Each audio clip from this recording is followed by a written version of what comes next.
আমরা গতকাল দুজন ড্রাগ পেডলারকে আমরা গ্রেপ্তার করেছি।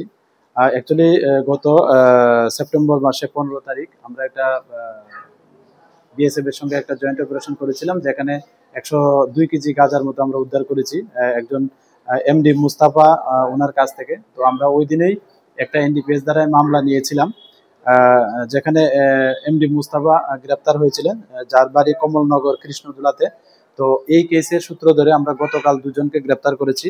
তো একজনের নাম হলো আহিদ মিয়া, আর একজন হলো সমীর খান। তো তাদের দুজনের বাড়ি কৃষ্ণদুলা, কমলনগর কৃষ্ণদুলাতে। তো আজকে আমরা তাদেরকে মহামান্য আদালতে প্রেরণ করছি এবং পুলিশ রিমান্ডে চেয়েছি, এবং তাদের কাছ থেকে মানে আরো অনেক নাম বেরিয়ে এসছে এখন পর্যন্ত। তো এগুলি আমরা ভেরিফাই করছি, এবং এগুলি ভেরিফাই করে, এবং আমরা যদি এটার কোনো এভিডেন্স বা সার্বত্তা পাওয়া যায়, আমরা অবশ্যই যা লফুল অ্যাকশন নেওয়ার আমরা লফুল অ্যাকশন নেব।